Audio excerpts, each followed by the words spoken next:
Hello, everyone. Welcome back to As Above, So Below. And this is episode 5. And of course, I'm here with Noble Intent. Hello, Noble. Hello, greetings and salutations from Mexico.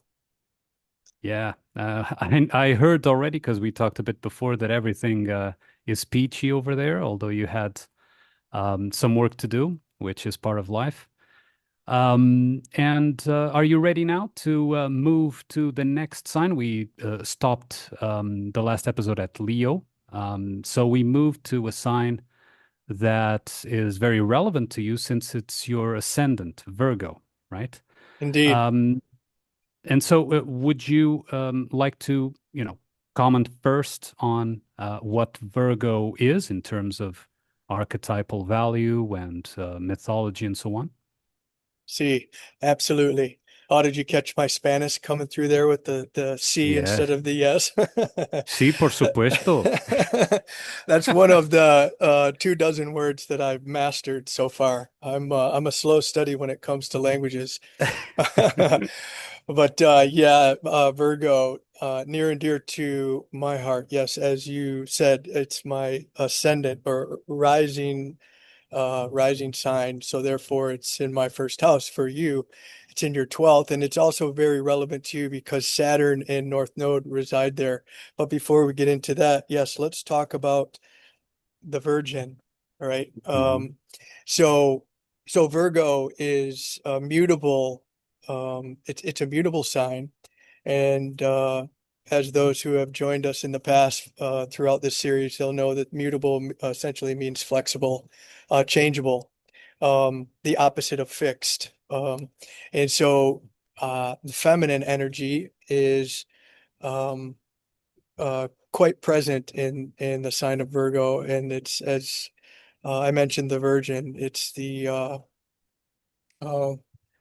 the glyph or the often the character associated with Virgo is the Virgin, and so it's a feminine Earth sign, and that's really a beautiful. Although there, that said, that there is a masculine quality to it though, because it's ruled by the planet Mercury.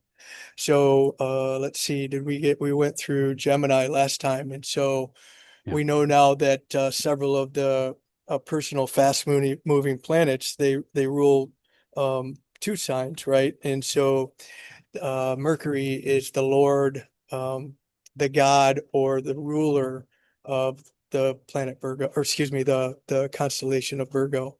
And so Mhm. Virgos are uh, let's talk a little bit about the characteristics of a Virgo. Mm. Um, Virgos like order. Uh, People who have strong placements, sun placement or a rising sign placement, or just strong placements in Virgo tend to like order. In the out of balance state, Virgoians can be quite can kind of be characterized as perfectionist. My mother has a son in Virgo. Unfortunately, we don't know her actual birth time, so we're not clear what her ascendant is. But her house is like a museum. You know, it's very well kept. And that is very characteristic of Virgos, regardless if they dip into this place of perfectionism, tend to like order. There's a uh, parsing, organizing, keeping things in orders, separating things by class, or labeling things very logically. The mercurial energy that permeates this is okay. We're talking about earthy material things. How do I organize them in a certain way to suit me or to suit the Right. task at hand? And so um, Virgo also brings with it, interestingly, maintaining order is a way in which one can maintain oneself. So we order things on the exterior, in the exterior to us, right? To reflect organization within us.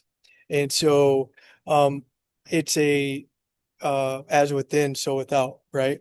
And Hmm. so there's that, and oftentimes, so Virgo is the naturally um, is associated with the sixth house. And we've hinted here and there a little bit about the characteristics of the sixth house, but it's useful now to bring that up so that we can understand a little bit more about Virgo. The sixth house is associated with our health, our day-to-day routine, and our service to others, and that's a big one. And so Virgos tend to carry that those characteristics. It's health-related matters as it pertains to the native. But certainly, how do we organize our day ultimately so that we can be useful um, to our family, to our spouse, to our community, and oftentimes, to the greater collective at large. So I've got a lot of yogis in my life, part of some different spiritual communities, and I do readings for many of them, and it's not unusual to find uh, these. Uh, well, and I should say, why is that relevant? Yogis tend to really pay attention to how they organize their life, their day, Hmm. their routine, their ritual, this type of thing, and they tend to be service orientated. And so, at any rate, lots of strong placements in both the sixth house and in the sign of Virgo, wherever that may fall in their chart. So, Interestingly, and this may be out of my own mistaken perception, but interestingly, I always intuitively saw Virgo as a sort of, let's say, natural world sign. So the sign that would represent the natural world.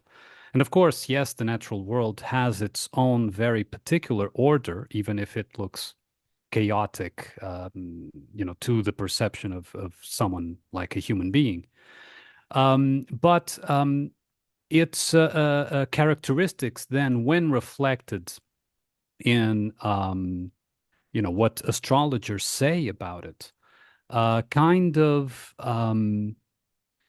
move away a bit from that natural order, right? It seems like it's and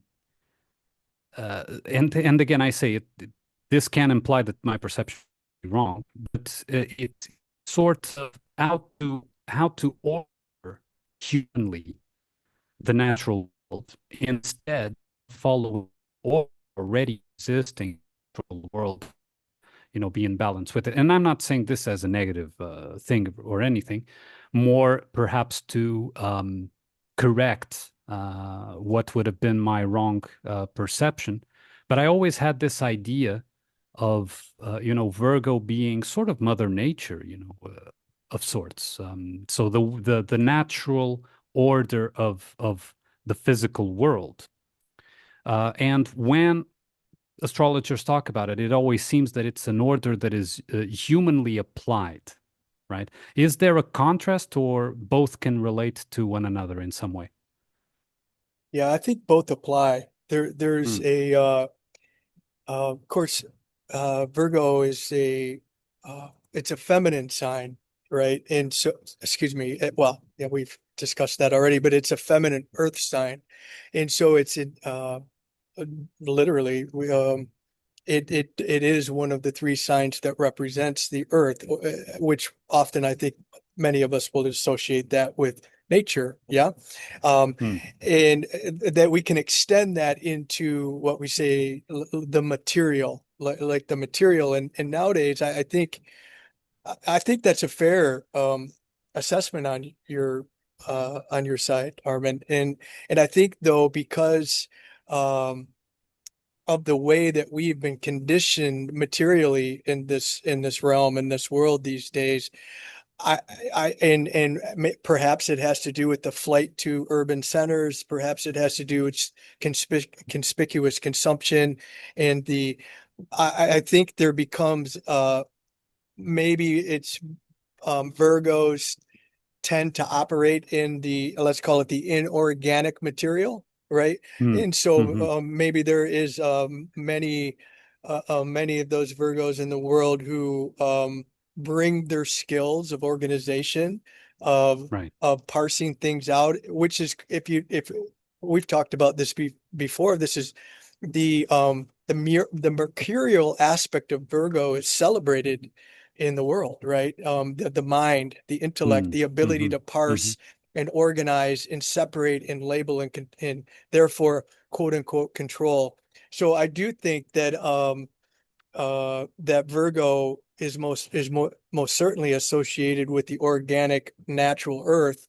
However, giving societal norms and the way culture has emerged over these last Right. millennium, I think it's definitely um, kind of gone So inside, so to speak.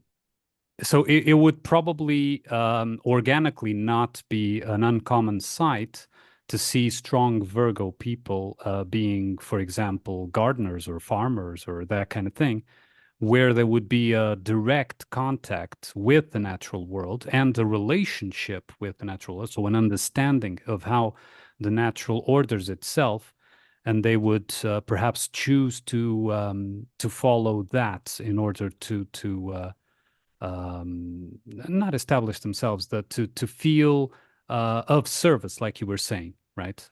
That would probably be what you would expect in an organic setting. Oh yeah, yeah. So the Hmm. tree huggers, you know, Right. the tree huggers tend to have strong earth sign placement. So Taurus, Capricorn, and Virgo. Yes, no doubt.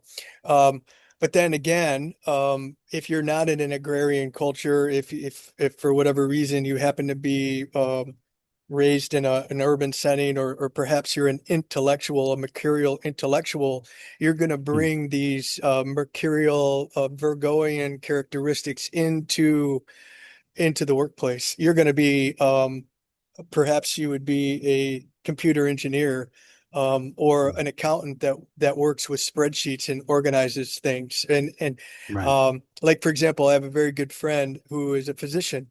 He's a doctor, Mm. and he's got a lot of Virgo, Virgo Sun, Virgo rising. He's got a lot of Virgo, and he self characterizes himself as a perfectionist. And of course, in order to become a doctor in these days and age, you certainly need to have the ability to, and how he would describe perfection, maybe just be able to um, memorize, vast Mm. amounts of data as given to him by his tutors. So anyway, I think it can go both ways, for sure. Mm. No doubt.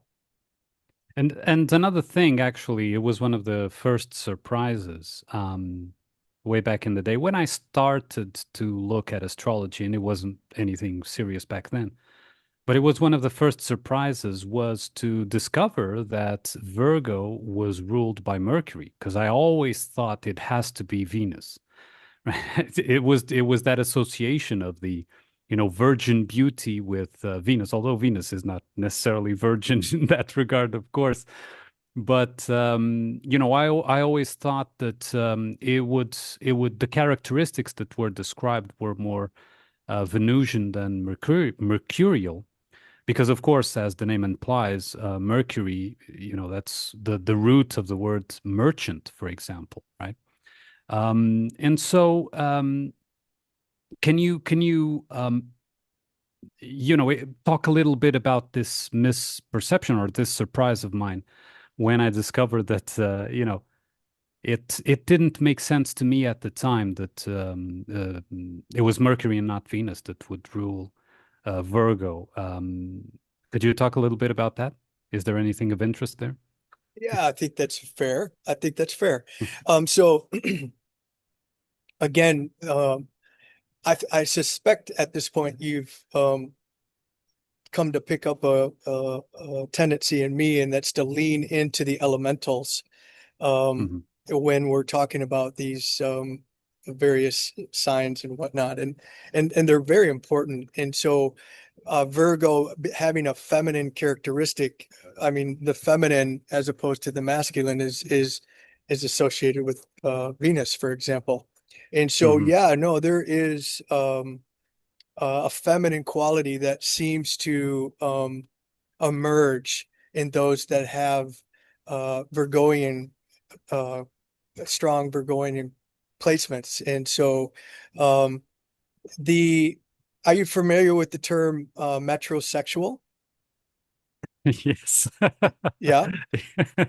Yes, Yeah. yes. Okay. So I probably don't need to explain it to you, but for No, those who don't are not it, familiar with the yeah. this concept is so like a male, for example, that has strong Virgoing qualities can be very well kept. Like Hmm. can be attendant to their attire and their style and this type of thing. And of course, it depends on where Mercury falls in one's chart, right? And so, excuse me, I say Mercury. Mercury rules Virgo, but Virgo, where it falls in their chart. And so, I think that's an honest misperception by you is to Mm. associate Venus with Virgo. Yeah. Yeah. Well, and then the sixth house, since we're also talking about the houses, of course. So the sixth house is usually associated with Virgo, although we, of course, need to take care not to directly a one-on-one correlation between the house and the sign. This is not the case. But what is the sphere of influence, let's say, of the sixth house wherever it's in a chart? Well, the sixth house, you mean what is the characteristics of the sixth house? Yes, I mean, yes, because for example, when we talk about I don't know, the fifth house has a correlation to, so if Leo is the active part of that energy, the fifth house would be the passive part. So where the setting, the backdrop where the play takes part, right? And of course, the actor would then be the sign in that house. So imagine, for example, a Virgo in the sixth, right? So you have a backdrop that is sixth house and an active player that is compatible with that sixth house. You understand? So one thing would be the actor, another would be the scenario, the backdrop for that.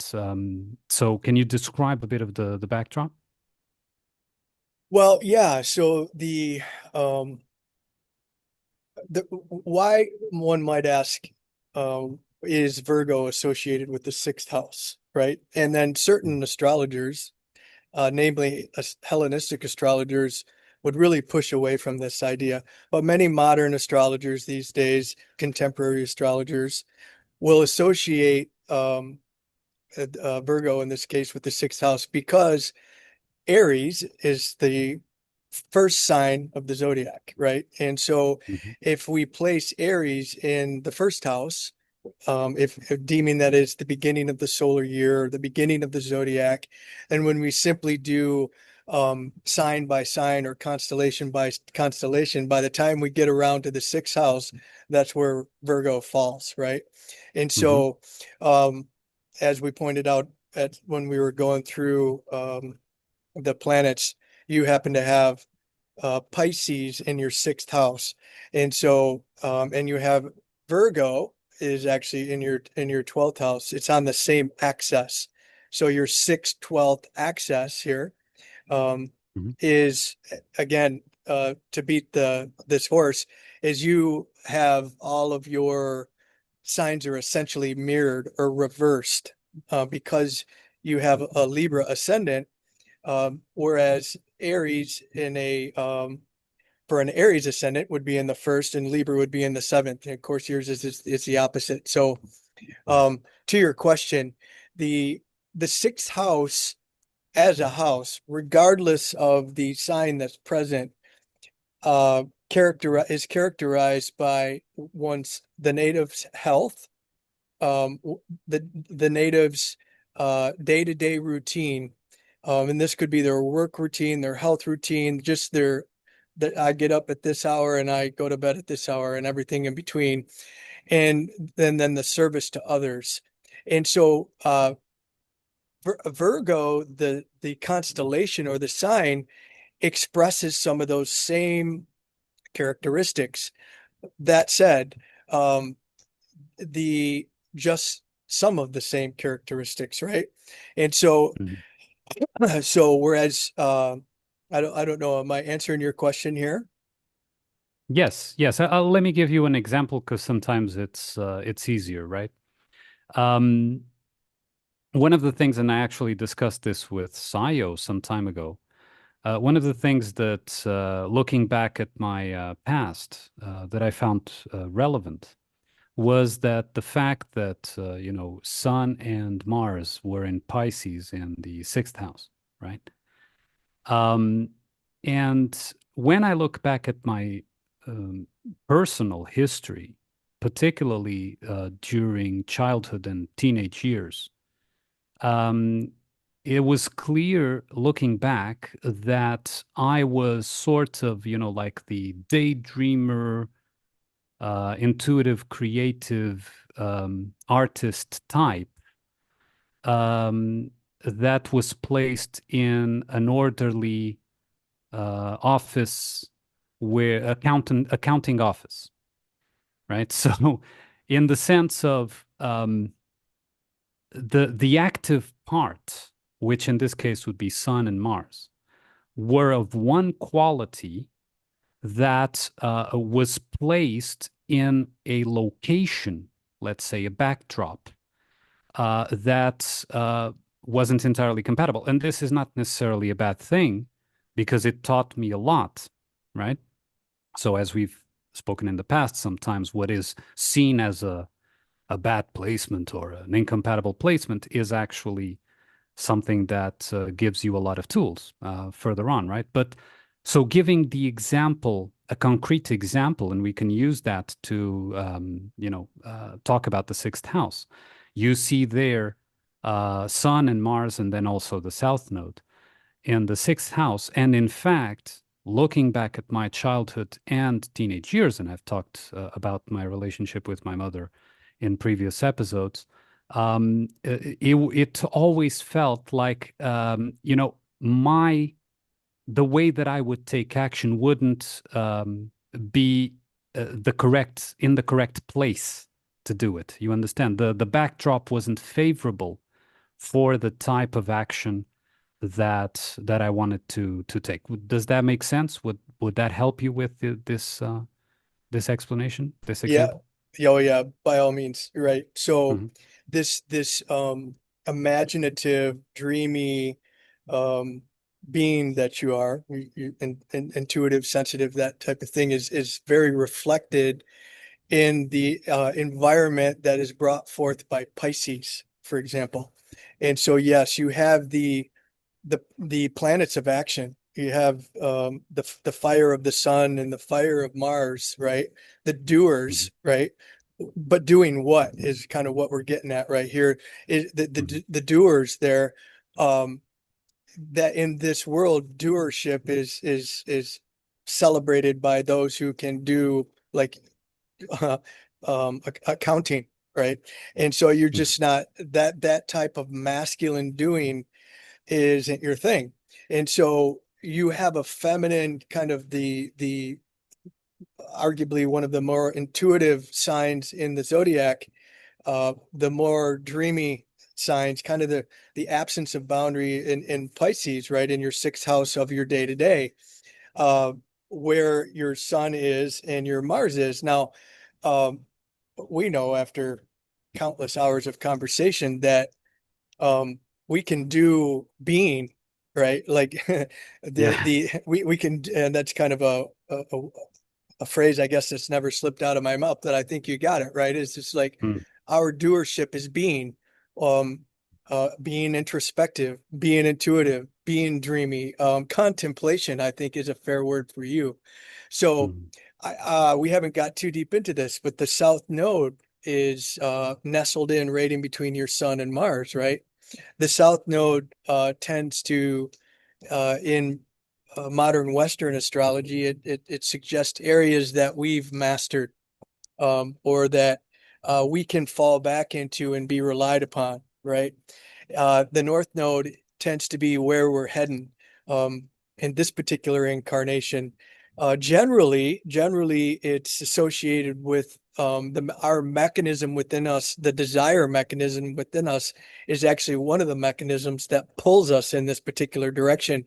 That also could be our intuitiveness, or just this kind of the magnetic pull, pulling us into a certain area of our life. And so, yeah, because we're talking about Virgo here, and we're talking about its characteristics, and therefore, uh, ultimately, I think we've got a track record here of talking about the planets that are placed in this case, the signs that we're talking about. You know, you have Virgo in the 12th house, uh, housing or hosting both Saturn and the North Node. The North Node suggests that you're going to be you as the native in this incarnation are going to be moving into 12th house themes that fall under in a kind of environmental flavor of Virgo, right? And Mm, that it's just really easy, knowing you as well as I do, to see that in you, right? I can see this axis as being very relevant. Why is it very relevant? Well, you've got the big hitters in there, a lot of them, right? You have the sun, you have the north and the south node, which are very relevant to assessing the incarnation of a native. Mars is the planet of action, and then of course Saturn. We've described Saturn as the headmaster. So there's a lot going on in this 6-12 axis. And when you were a young man, um, perhaps society, your mother, your teachers, whatever, your brother had expectations of you, the worldly expectations, the cultural mhm. expectations of doership in the masculine contemporary sense. Well, for you, doing and doing in an authentic way meant to contemplate, to dream, and to use your imagination and your intuition. And so Virgo in the 12th is bringing this contemplative quality, this mercurial contemplative quality inward. Right. Mhm. Both those planets in the 12th house of Saturn, excuse me, the planet Saturn and then the point of your north node are in retrograde, right? Mhm. And we've talked about Mhm. retrograde a Mhm. lot, being kind of an inward. Introspection. Yeah. The Mhm. 12th house in and of itself is the house of retreat. And so, but you're going to bring, like when you're in the private, uh, anonymous place of your own mind, of this inward direction, you're going to bring a contemplative, mercurial, Virgoian quality to it. And we all know that to be true because we've listened to your podcast, right? Right.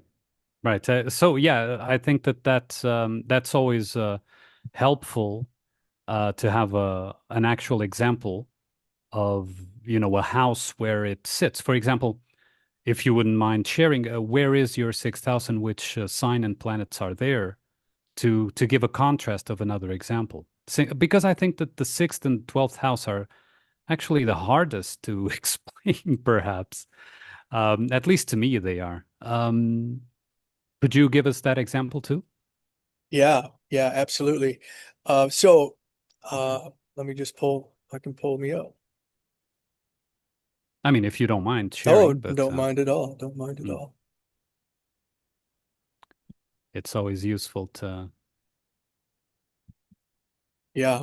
Okay. There you go. So I also have Mars in the North Node in the sixth house. So we're going to get into this a little bit later in our series here when we start getting um, into transits, into some uh, deeper techniques in order to understand one's natal chart. But the sixth house is and the 12th house, frankly, both are considered um, difficult. Literally, in some astrological traditions, they're called bad houses. And right, because often it's, well, like we've been talking about in the sixth house, it's associated with um, day to day, which in this day and age often is associated with our work. And unfortunately, most people in this day and age don't particularly care for their work, right? Right. Chopping wood and carrying water is a blessing for some, but for most, it's a burden. we talked about the health related characteristics of both the sixth house and actually the 12th house. The 12th house, one way we can characterize the 12th house is the self undoing. It's incarceration, it's institutionalization, or a more deliberate way of expressing this characteristic of the 12th would be retreat, like taking oneself out of society to go into reflection, contemplation, this type of thing. But I have Mars in the sixth but my north node is there. And so, and it's in a much different sign. So, uh, the Aquarius. So I have Aquarius in the sixth, and Aquarius is fixed air, so it's going to bring a very mental masculine quality, a fixed masculine mental quality. There's a destined element to it in my particular chart. Like I'm moving towards this, and then there's action behind it, and so it we can see how I might take on the skill or the language of astrology, right? Um, Mhm. it requires a mental aptitude. It requires um, it requires a significant amount of study, this type of thing.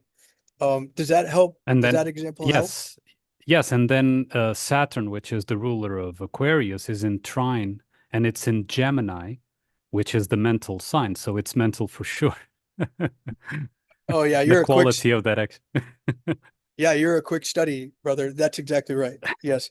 We Yeah. definitely that's what we would do is, as you recall from our previous conversations, Mhm. we look to the ruler of the particular house. And so yes, you as you accurately pointed out, the ruler of Aquarius is Saturn. Where's Saturn? Well, Saturn's in the 10th. What is the 10th? The 10th is a career. It's how The world the sees. world Yeah. sees one. Yeah. Yeah. Yes. And So interestingly, that is the traditional ruler, but the modern ruler is also in trine, but in Libra. So Uranus is in Libra. So you got all the helpers there for all in trine for that action to bear fruit, right? yes, indeed. Yes, Mhm. indeed. And for those who are curious, Armin is referring to Uranus. Uranus is the contemporary ruler of Aquarius. And just as a Yeah. quick reminder, it's quite opposite and different than Saturn. Then Saturn, yeah. So But cool. we'll get to Aquarius later. This was just to give an example about the sixth house. And yeah, would it be correct what I said before that, you know, in a metaphorical way, the sign is sort of the role, the actor, the quality of the actor, while the house that the actor is in is sort of the backdrop, like, you know, which movie is the actor is playing on. Would that be accurate, an accurate metaphor, or should I change it somewhat?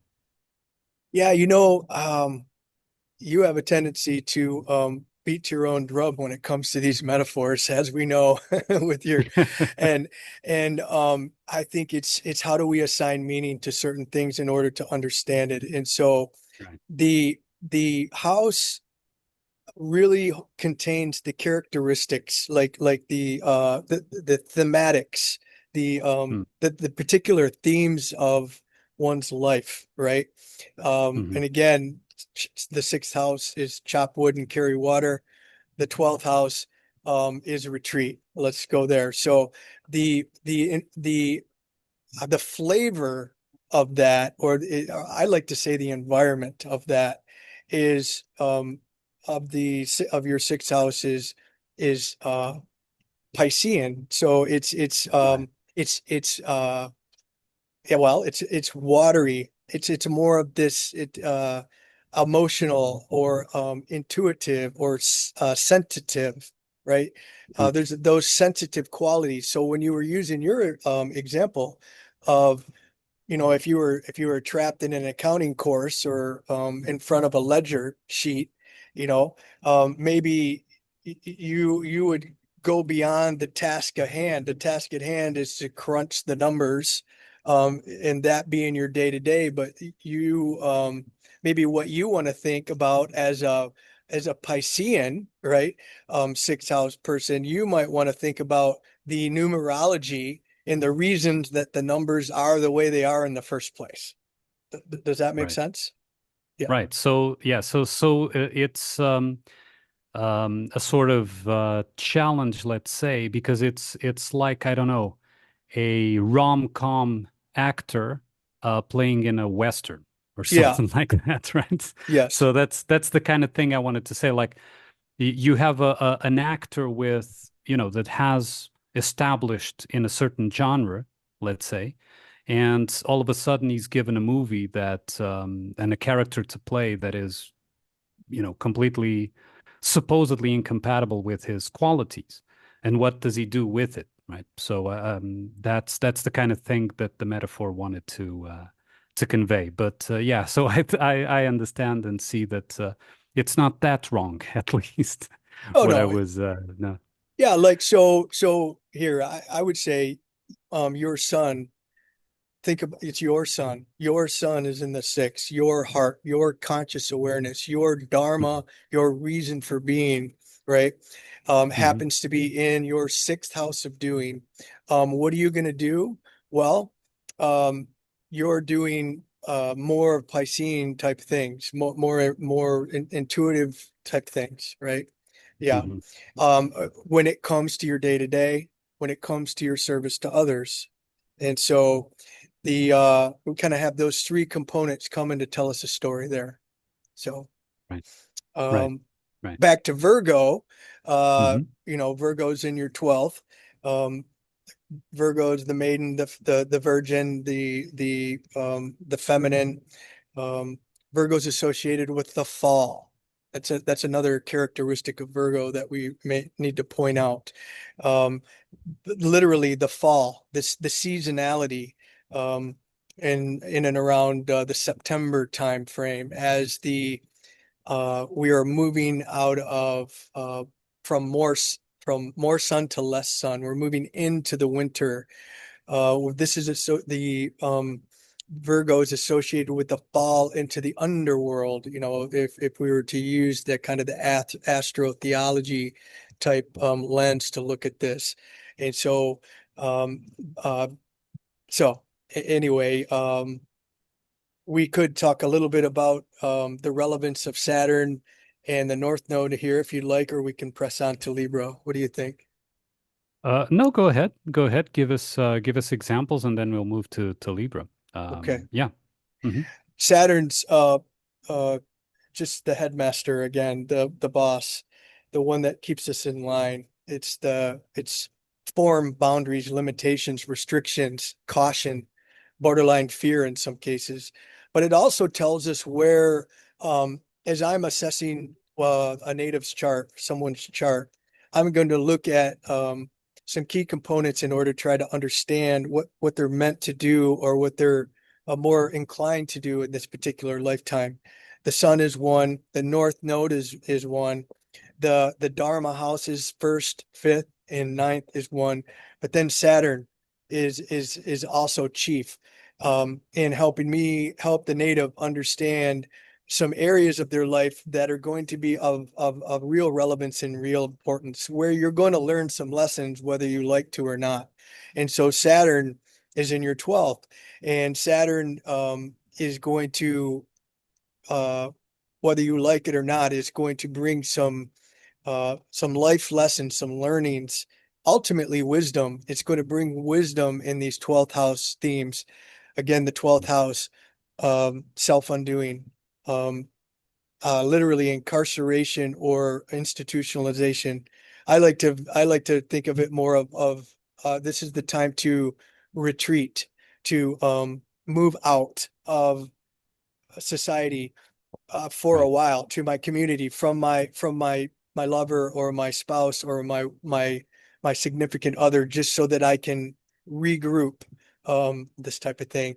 And so because you have both the North Node and Saturn in your 12th, um, it tends to bring some additional importance to this. And of course, they're in opposition to the all-important Sun and Mars across the way in your 6th. So this is a very important access for you.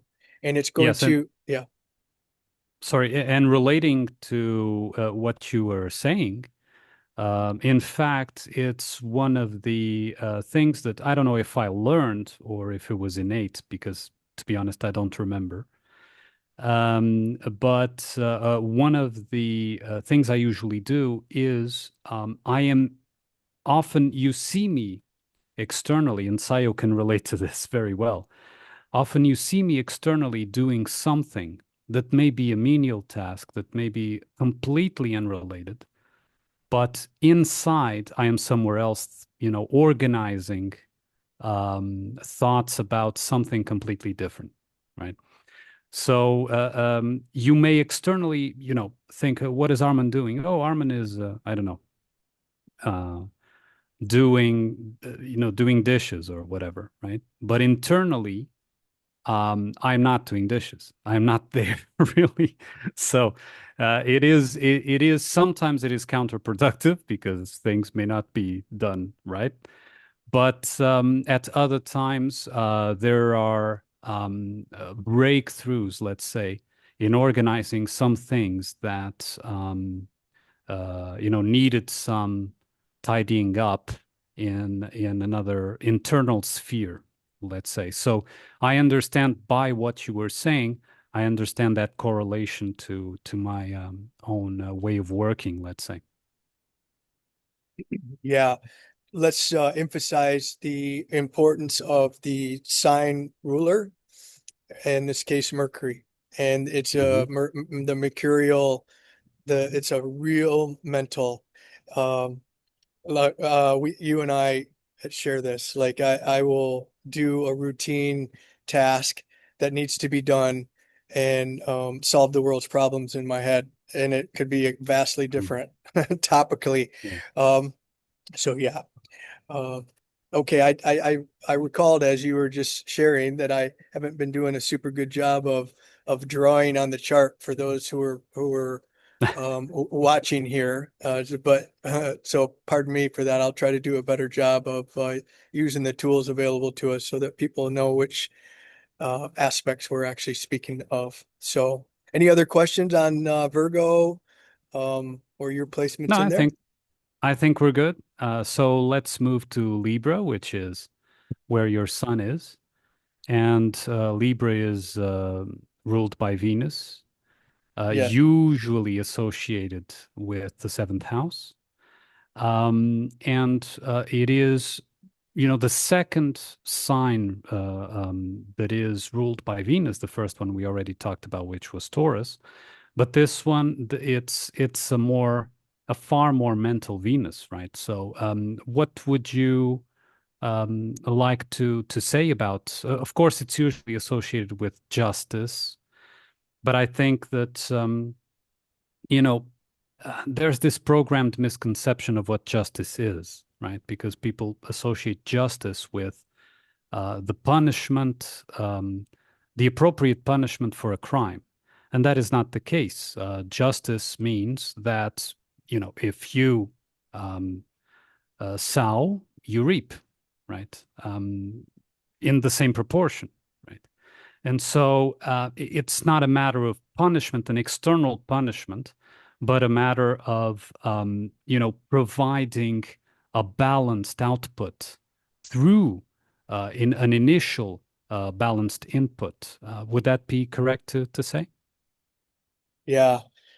Yeah. Oh, okay. Lots to say about Libra because I have a stellium in Libra, as you pointed out, Hmm. my sun, but also Mercury and Venus and Uranus.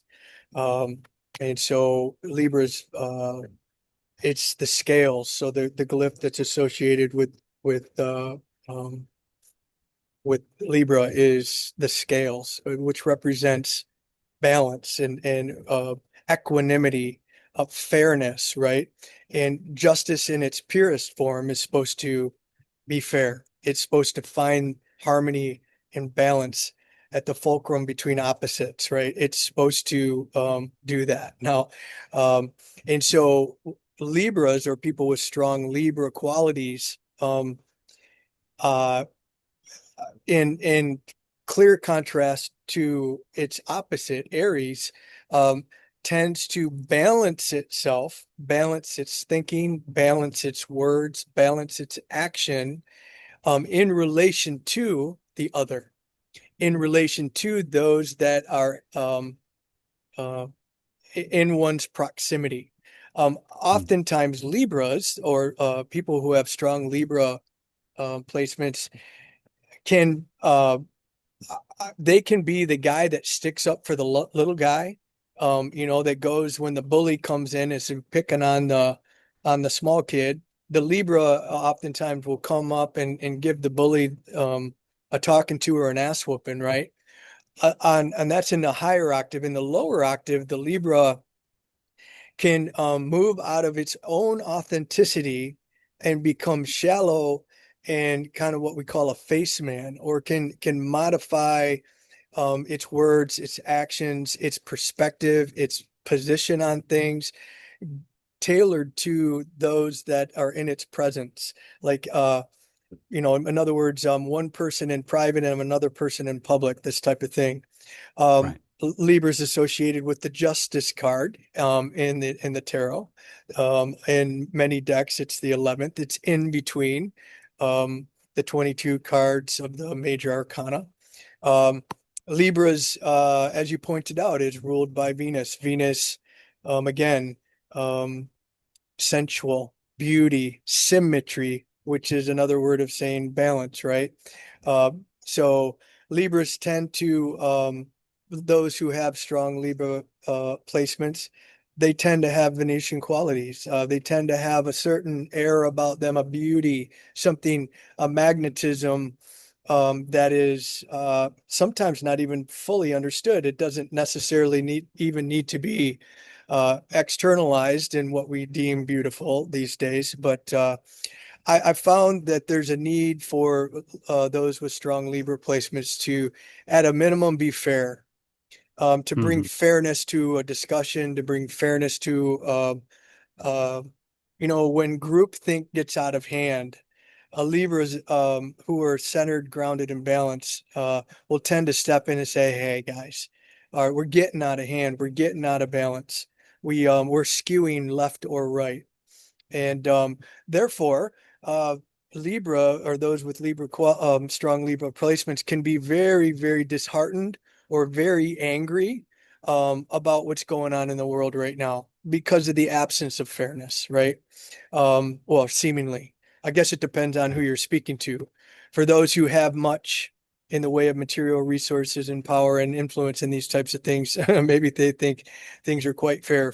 But for most of the masses these days, things aren't totally fair, and Libras really can get bent out of shape um, if they don't think that everybody's playing nice in the playground. Right. Right. Yeah. Well, I agree, of course, and especially with the part that you said that a Libra in its let's say shadow side can become a sort of people pleaser, and can also basically be formless, right? They may by the wanting to keep the peace, let's say, unlike, of course, the contrast with Aries, who doesn't care. They may resort to just, become absolutely formless and having no identity of their own. And of course, that moves them away from their own archetypal value, right? Which would be to actually establish the balance, not to try to avoid any kind of conflict. Because a Libra can and should embark on a conflict that is fair, that is appropriate, that is compatible with the actual context that is there, right? Like you said, if you're witnessing something, some injustice that is right in front of you, and we're talking about something that is happening in front of you, not something that is on a screen, The Libra, of course, it's part of its own nature to get involved in whichever measure it can.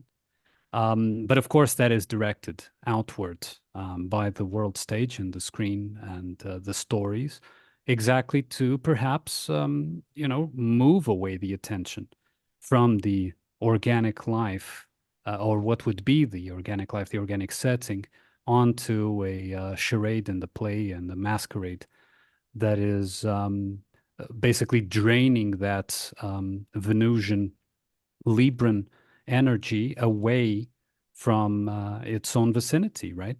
And this is really something that, of course, we talk about in every aspect of the signs, and we didn't in Virgo, but because, well, it didn't come up, but it is something that I reinforce all the time. You know, the contrast between what is actually going on and what it's right in front of you, and it requires your attention and your action and your thoughts and your presence there, and something that isn't there. It's smoke and mirrors, and you're just, like you said, angry at the screen because of perceived things that you have zero um, contact with, direct contact with. Yes, they have an effect, but only an indirect effect because people believe, right?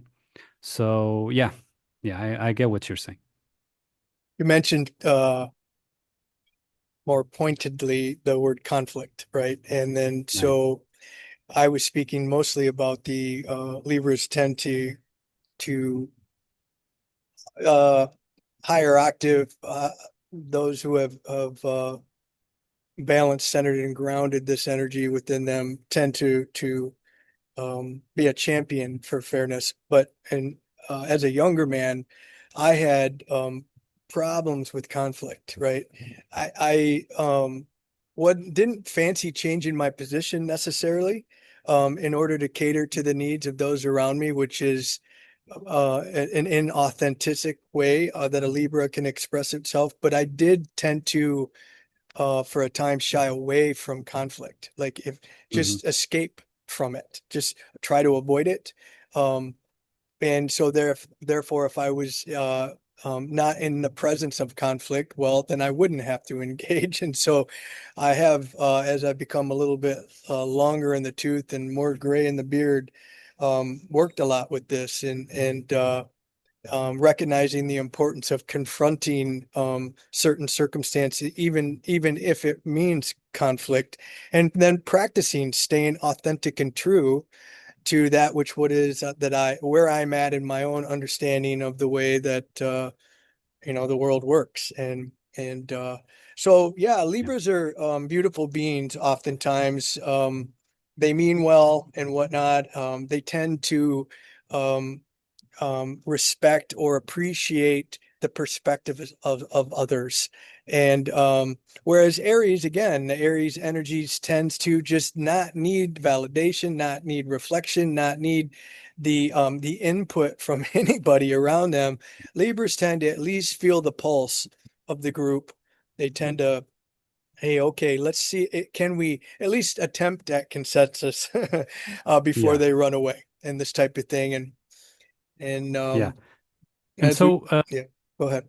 let's talk about the seventh house, which is corresponding, let's say.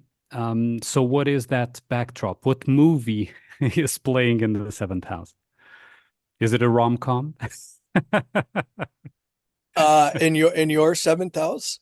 No, no, no. In general, I'm just saying the seventh Well, house. this Kind is of a where, joke. yeah, well, this is very, again, this is what I find interesting about Libra ascendants, because the, and my wife is a Libra ascendant. So it's very interesting. I've had to kind of look deeper into my understanding of what's at play here. And in fact, you and I spoke about this, or we all spoke about this in Portugal, not last time we were together physically, but Libras tend to uh, look to the other side. Like, so All right, let's go back to what the first house is. The first house is the native. It's you in this particular case. But because you have Libra, in the environment, kind of the flavoring flavoring you are going to do all these Librian type of you are going to engage in the Libra energy, if you will, or the characteristics of a Libra as you present yourself in the world. And so you asked me about the seventh house. Well, the seventh house is the other.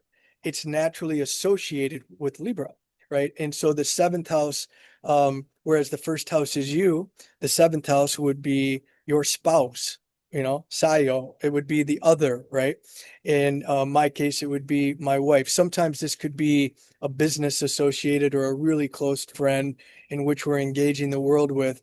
But in your case, you have Aries, which is this energy of the I am, which is opposite of both Libra and seventh house themes. And so it's very interesting. And so as we spoke about when we were talking about when we were speaking a little bit about Aries before in your seventh house before, you're going to have an Aryan flavor to the seventh house, which is, if you think about it, is you are able to mirror the other. I think Hmm. is the even more. Yeah, you're going to have even a more shiny mirror. Does that make sense? Yeah, Um, I understand that. Yeah, I understand that. But I was talking about the seventh house in general. So not in my particular chart right now, but what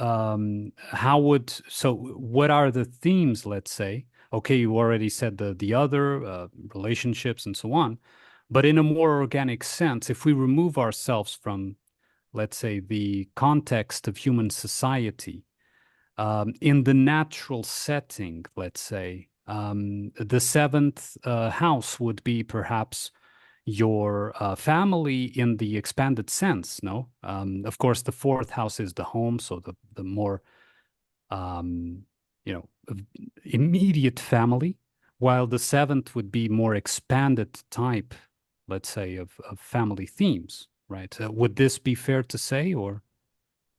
oh boy, I think it's universally understood that this is the house of marriage. This is Hmm. the house of when the other is the romantic, the chosen other. Yeah, it's really this is where um we are most intimate, and again, that's mostly always our chosen partner, and where we share a bed, um, so to speak. Again, sometimes this is could be a very dear friend or a business associate, but really this has to do with uh, the other and contracting with the other, like commitment to another. If you think about the first house, is us, and then we go through the second, the third, the fourth, the fifth, and the sixth house, individuating and really focusing our energies on us. It's when we get around to the seventh house is when we start considering a little bit in the The fifth other. house, Yeah. but when we start considering the other. Right. Yeah, Right. Right. Understood. Yeah. yeah, Yeah. So the seventh house is, uh, basically expanding from yourself onto the first setting of the other, which of course usually would be the romantic other in our present setting, but it can be also an associate, like you said, or a friend, someone who is close and is special in that sense. So I understand that.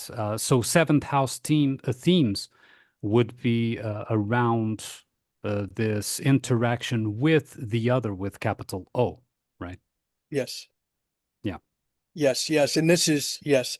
And so, okay, so you having, well, let's keep it abstract. So yeah, so it's interesting because you have Libra and basically Libra and Aries reversed. It's Hmm. going to give an interesting dynamic between you and the other. Um, let's think about this. Might be a good time to talk about what is a full moon, right? Hmm. You're like, duh. Well, we know what a full moon is, but let's just try to put a picture around it because I think it's useful. And so, you know, if this is the sun and this is the moon, when they're opposite from one another is when the moon is full, right? And so the uh, when the sun and the moon are 180 degrees away from each other, right? They are in what we call opposition. And so the fullness of the sun is being fully reflected by the moon. And so this is I mean the mirror metaphor or the full moon metaphor I think has really helped me to understand these concepts. And if you now let us think about um let's go a little bit deeper into esoteric terms, or let's go a little, into the kind of this more spiritual aspects of things, right? And so the Hmm. native you um, has gone through the process or is going through the process of individuation to fully express authentically your incarnation in this particular adventure we call the life of Armin, right? When you go through a process and you come across others and you get to the point where you're going to engage with someone in commitment. You're coming into a deep relationship and you've decided I wish to make a commitment. So the other becomes your mirror. The Right. other, at least in some, again, the deeper spiritual esoteric um, or even the psychology that has that as a piece of it, we become mirrors for one another. And so ultimately, in a healthy relationship, um, I, as the native, want the other, to have a nice shiny mirror and to gently show me, right? To reflect back to me um, how I'm interacting in the world, how I'm behaving as a partner, how I'm navigating the world. That is what a healthy partner does. They reflect back to me, so I can see me clearly. Oftentimes, as you know, we are out of balance, or we have a dirty mirror, or our partner has a dirty mirror, or both, and we tend to um, disregard, not understand, or miss this particular idea. And what we do is we project onto our partner. We actually we project our own shit um, onto the other, and then thinking that the other, instead of seeing that it's our stuff that we're projecting onto them, we attribute it to them, right? And so, Beautifully said. Yes. yeah, is that fair? Yeah. Beautifully said, and I couldn't agree more. Yeah, continue. Go ahead. Yeah, and so this is very interesting just simply because of the way that you have Libra and Aries kind of in their opposite natural place. And so it's really, in some ways, I think that makes this idea that we just spoke about um, easier, because I think the Aries energy in the seventh house will give one or both of you, depending on the circumstances, a more boldness in reflecting back to the other. In some cases, if that's out of balance, it could be a fiery, right? Or it could be Right. Martian. It could create some maybe near-term acute tension that ultimately would lead to higher degrees of realization. So, Yeah. Yeah. Well, but my example isn't the best in that because Pluto is there. So the Libra isn't exactly Libran. So maybe it's not the best example fair for enough. my particular case, because my Libra is has a lot of Plutonian color to it. So and also in retrograde, so it's more introspective. It's not really seen, but it's there, and it may make the other react not as someone would react to a Libran, but as someone would react to a Plutonian, in this case perhaps a Scorpio or something like that. But yeah, I understand your general idea, but in my particular case, that axis, remember that Pluto there plays an important role. Oh, extremely important role. And so next time I talk to Sayo, I'm going to quiz her and we're going to go deeper into this. But, the thing is that in your case, right?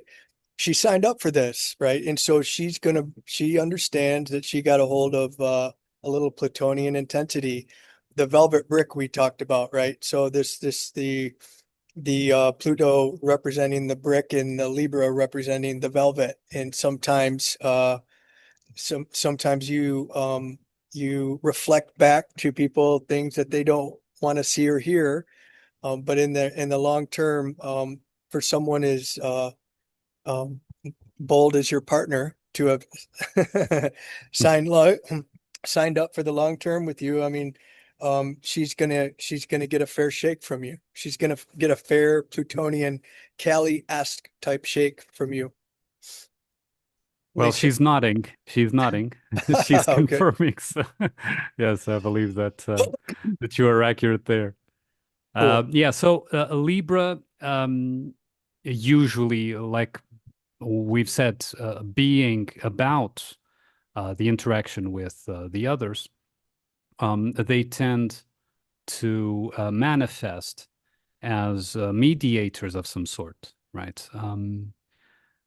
In the sense of, trying to um, bring forth into their context a certain level, a certain balance, right? To mediate several parties and try to reach, let's say, a common ground and agreement of sorts. Would that be what you would expect from the Libra energy? Oh yeah, yeah, yeah. Mediator, arbitrator, keeper Mhm. of the peace. Yes, no doubt about it. Yes, yes. Come on, guys. Come on, guys. Let's play nice.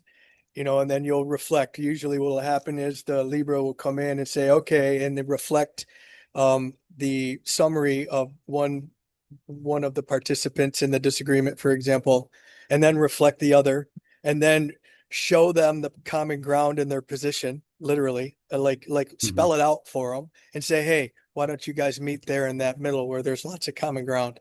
Yeah, that's totally Libra. Yes. Yeah. And you can get yourself into a lot of trouble with that, always trying to be the peacekeeper, right? Always Yeah, seem to drawing absolutely. conflict to you, uh, in which, anyway. So yes, absolutely.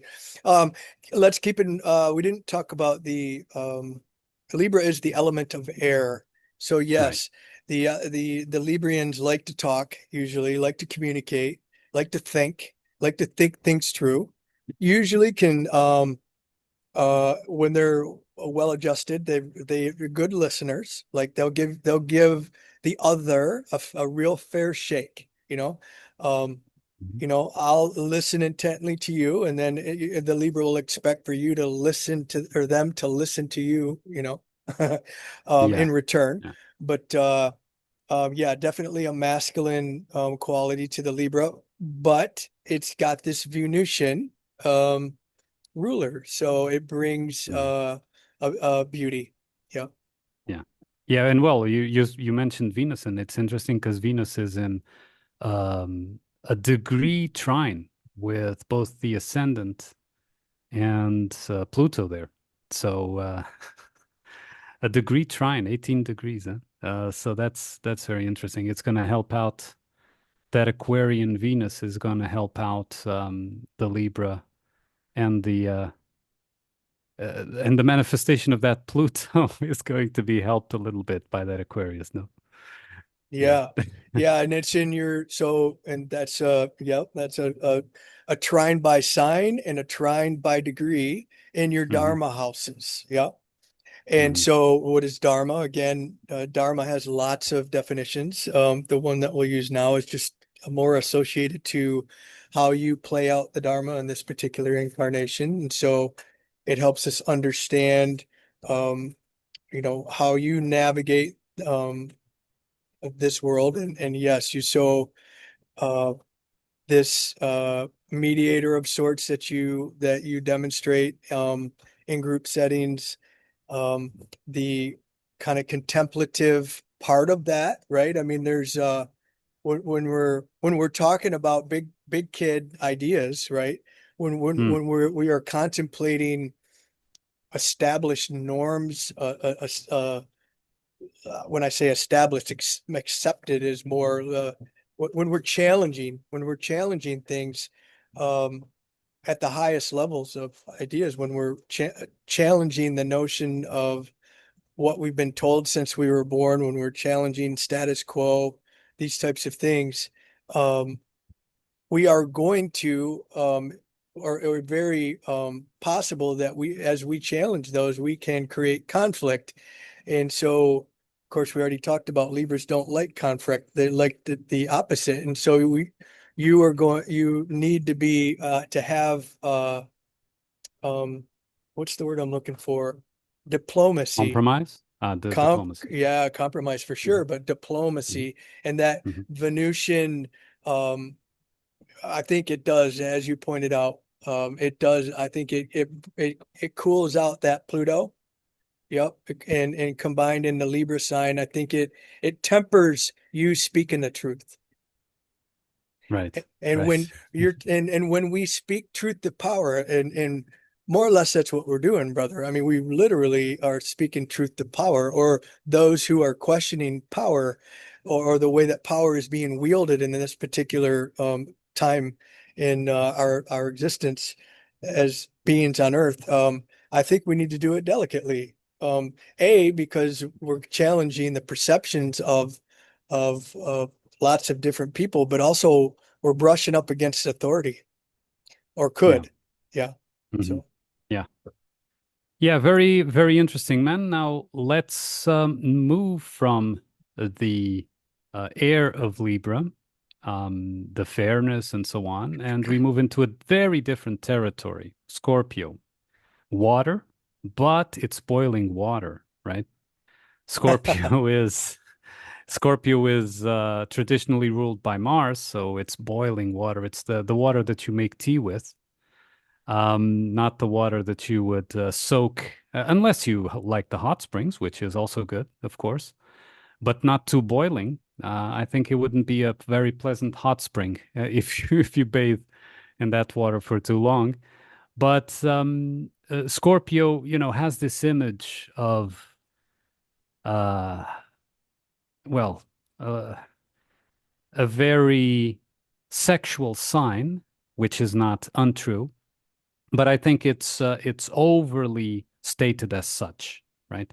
So could you give us more of a fair rundown of the characteristics associated with Scorpio, and then of course we'll move to the eighth house, the corresponding one. yeah, you got it. You got it. I love me some Scorpios. My youngest daughter is Scorpio ascendant. My oldest daughter, Scorpio sun. Father, Scorpio sun. Good friends. Lots of Scorpios. Scorpios don't do shallow. And so, as a Libra, with a person with a lot of Libra, um, I've come to really appreciate the depth of the Scorpio. Mhm. They'll call me out if I'm on the shallows. If I'm in the shallows, if I'm on the surface of things, Scorpios don't like to play in the shallows. Scorpios like to go deep. Uh, Scorpios are quite loyal, but they'll make you work oftentimes. The Scorpios don't suffer fools. Scorpios can sense bullshit um, without even seeing the people's body language. They can feel the energies oftentimes. Scorpios, as they're often associated with the Scorpios, are intense and they can sting, right? Like when you piss off somebody with strong Scorpio placements, that they can sting. But I don't think most of the time unfairly so, frankly. Um, they are, as I mentioned, they tend to be quite loyal. And so just don't fuck with them. Pardon my language. Is when they give you their loyalty. First of all, that you had to earn it, and when they learn when they're young Scorpios learn they get burnt a few times, right? And like they don't put the right boundaries in place. They don't put the right um circumstances in place to kind of test the authenticity of the other. They get burnt and then they sting. Yes, it's true. But ultimately they learn how to just not accept shallowness or untruthfulness or what have you. And then they'll let those people that are authentic and true tend to let those pass into the depths of their being, and then they'll become very loyal. So if for some reason there's a deception or some kind of in particular, if it's from these others, boy, the Scorpio, not only will they give you a good sting or two, they'll just write you off. Okay, I gave you your shot. I've been loyal and true to you. But see ya. I'll see you in the next life type of thing. Now that's an over generalization, of course, and that's not always the case, but that helps us understand both the intensity um, and the beauty, frankly, of a Scorpio. Um, the Scorpio, there's three glyphs associated or symbols that are associated with Scorpios. A lot of people don't know this. Of course, there's the scorpion and the scorpion burrows. This is kind of the underground, into the depths, seeing beneath the surface, this type of thing. But then there's the serpent. The serpent, of course, we could spend hours speaking about the symbology of the serpent. Um, if you can get past the demonization of the serpent's quite powerful, and it comes out of its holes and to the surface and sticks out its tongue, and it reads the tea leaves, so to speak, and it feels the energies, and it can see things that, excuse me, it can feel things. It can feel things that other people can't feel or see, right? But then there's Hmm. the eagle, right? Yes. And the eagle, oh boy, that represents vantage point of view, like higher mind. The eagle soars; it can see its prey from a half a kilometer. It can see it rises above everything and can kind of take everything on board before it decides where it's going to make its nest. This type of thing. So a Scorpio who's done the work and has gone through the scorpion bullshit of its incarnation ultimately can emerge as the wise, all-seeing eagle. And so, Yes, and sorry. no, please. Sorry, go ahead. No, no, no, go ahead. Where was I going with that? Fixed. You were Yeah, saying fixed? fixed water. Hmm. And so the water quality gives us that intuitiveness, that relationship with the energies that are uh, beneath the surface of things, that which animates physical form. The Scorpios, man, really feel energetically, but there's a fixed nature to it, and it can be a little bit rigid at times. Scorpios can be a little bit rigid. That's where you get the loyalty. It can be a little rigid, and then even though you rightly said it's a very boily type water, it's a Martian type water. Um, it's feminine, right? Water is feminine. So um, there's, I think all of us know a feminine Scorpio in our life that secretly we really appreciate. We really appreciate, but sometimes we're like, oh man, she's on fire today, right? Yeah. So anyway, Yeah, here's I would say that if um I was to choose, and of course we don't usually, but if I was to choose, I have some sort of hardship ahead. And if I was to choose a companion to go into that hardship with, it would certainly be a Scorpio. yeah, Because Scorpios naturally deal with the underworld, right? They deal with the things that other people don't want to see, right? The things even that people hide from themselves. And that's one of the greatest qualities of Scorpios is, they investigate so quickly what other people hide in their catacombs of their psyches, right?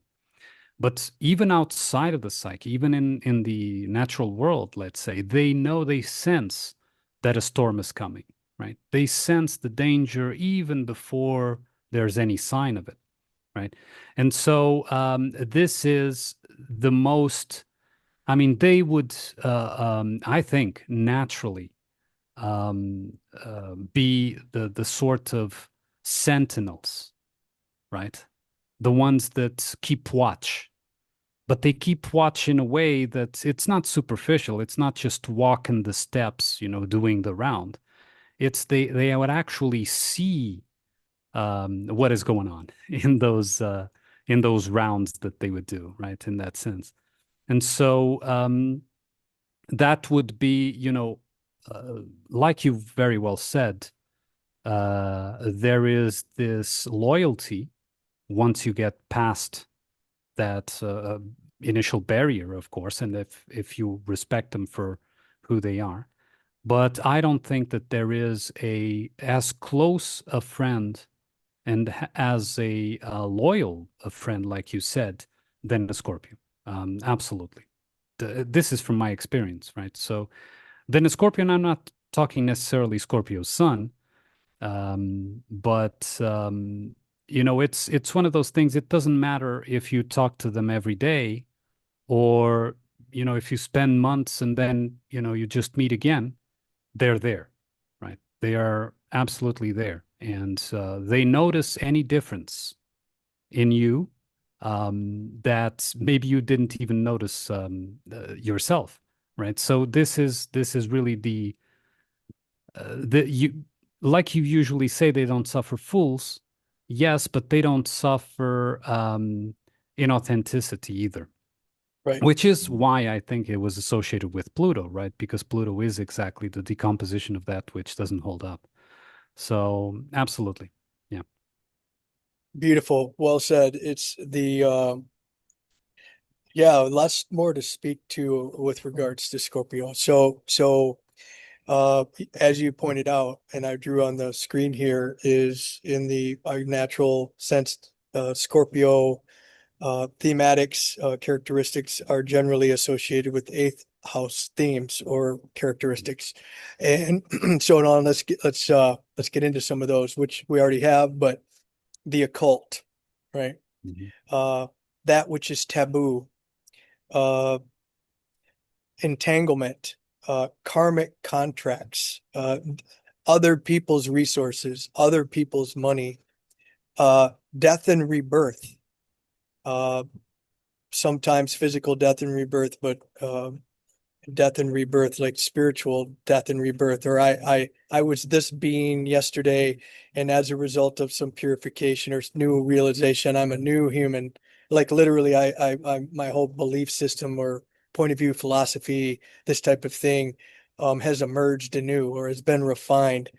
Mhm. These are the themes, the Scorpio themes.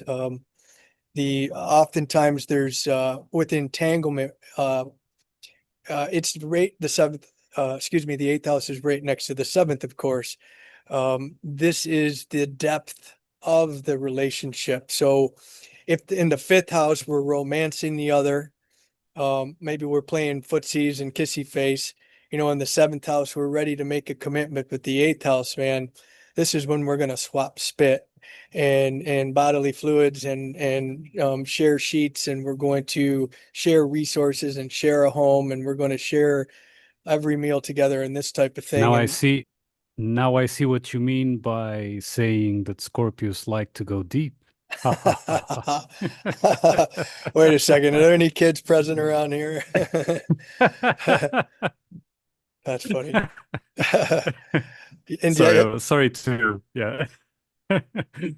yeah, Go tantra. ahead, go ahead. Yeah, tantra. Yeah. Taboo. Mm. Yes, these types of things. But the secrets, that which is kept secret from us, our own secrets. Those are that's one of the knocks of a Scorpio. Actually, sometimes they can be guilty of keeping things hidden close to the vest. Again, for those loyal in their group, they will maybe disclose these, but And if my daughters are listening to this, they'll get a kick. There's some things that a Scorpio is just going to hold back, and they may hold back from everybody except for their maker type of thing. And so, yeah, these are 8th house themes, and they are also Scorpio themes.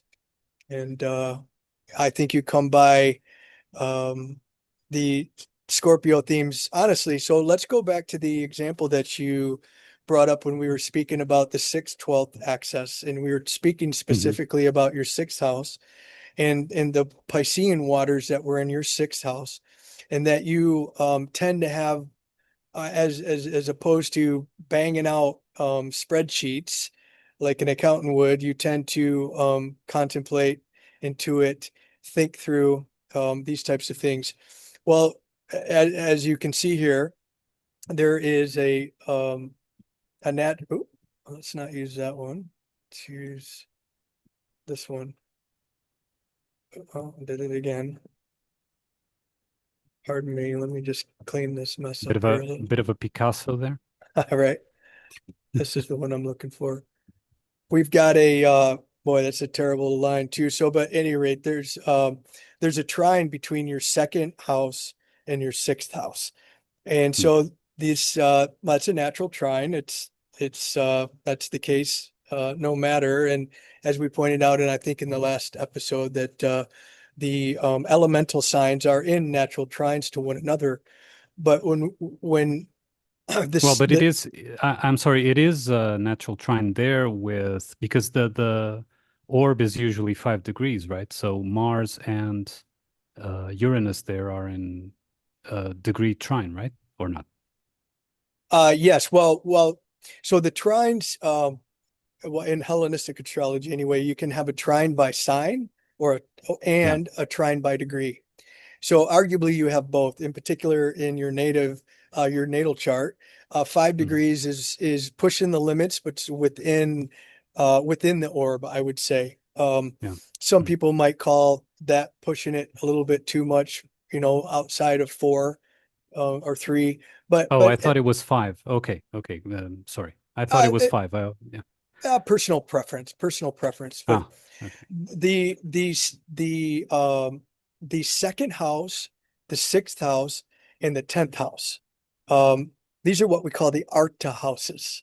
And these are the houses that have characteristics for you navigating the material world. And so this really plays nicely into your chosen vocation for or the way in which you spend a lot of your times, and the metaphor or the example that you gave earlier when you were talking about your mom is like you have water, you have the feminine water signs in your arcta houses, in the houses of how you navigate the material. And so this I guess lends more validity to this idea of, look, like when society wants you to bang away at a spreadsheet, okay, maybe you're going to go do the chore that you need to do, but the real work that you're going to be doing is going to be doing within, and you're going to be tapping into those places within us that people with strong water placements can tap, that intuitiveness, that sensitivity to certain energies, the things that don't require your eyes to feel, right? These types of things.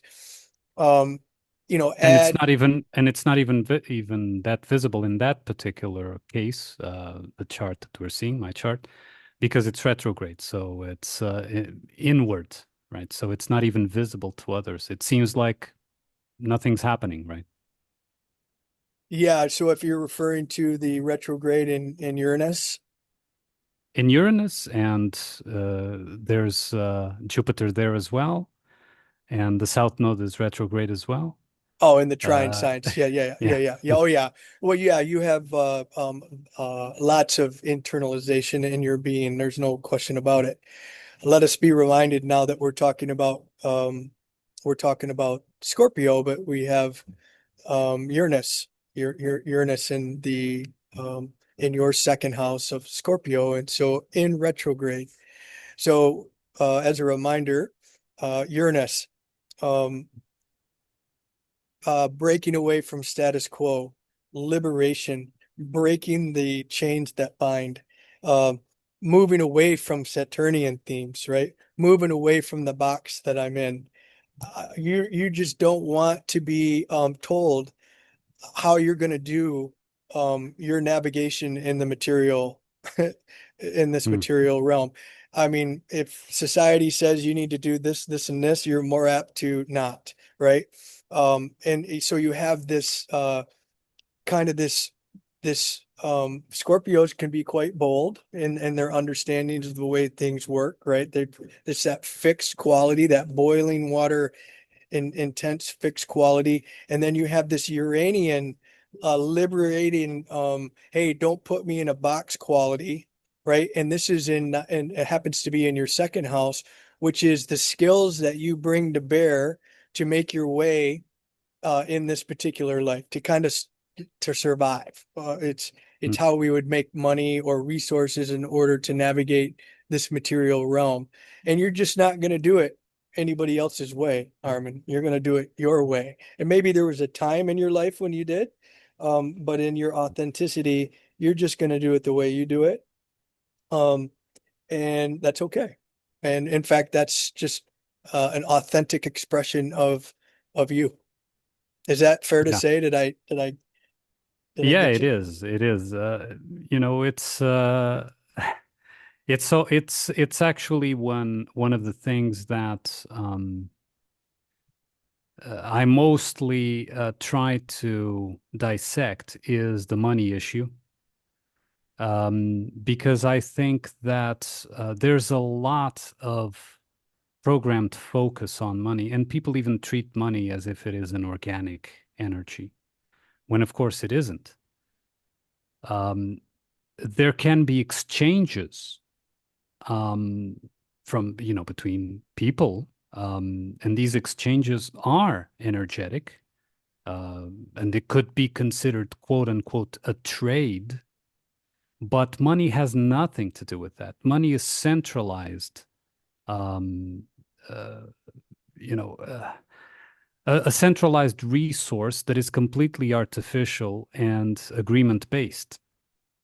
So if people, let's imagine, completely impossible, but let's imagine that people would all of a sudden, everywhere, excuse me, in the world, decide on a new agreement for trade instead of money, you know, where would money be? You know, and if people focus too much on money, and we see that, and sometimes you have something to say on that subject, like, oh, look at the markets and look at this and look at that, not from the perspective of the world stage, but from the perspective of what is being done. And if people place their bets into the money as if it was an organic energy, they're going to lose all the time. Why? Because there's only one winner to monopoly. That is the bank, right? And the bank is the artificial creator of money as a stand-in, as an agreement of what would be organic energy, right? But it's out of sync. Money is not a representative, a faithful representative, an absolute representative of that organic energy. And so money will put you in a virtual reality world, and you will do everything for money. And the more you do for money, the less you will have at the end of the day, right? And if even if you have loads of money, it means that you left the most important parts of you behind because you entered a virtual reality. And I'm not saying, don't use money, don't care about money at all, zero. No, that's not what I'm saying. What I'm saying is, where is the focus, right? And the focus has to be on what organically would be initially represented by money. Because if we look, okay, what was money created for, right? It's because if you have potatoes and I have onions, instead of me bringing the onions to you and, exchange my onions for your potatoes, we create a IOU of sorts, right? This is the origin of money, which is fine. It's a tool. It's an agreement and a tool. But the problem is, if I start looking at that IOU as the resource, this isn't just to, trade my onions for your potatoes. This is to give me power. This is to give me quote unquote security, and so on and so forth. When you do that, you put yourself, your entire being, not only in the hands of those that control those IOUs, which right now it's just a number on the screen anyway. But you also lose your organic self by doing it, because then you start playing a game that benefits acquiring the most of that IOUs instead of continuing doing what you were supposed to do in the first place. And one thing I can guarantee all the listeners and also you is that if you do your organic self, um, without so much consideration of the pros and cons in terms of the money, the artificial money system, let's say, you are already necessarily taken care of. Everything will open up. There will be always a way that things will open up.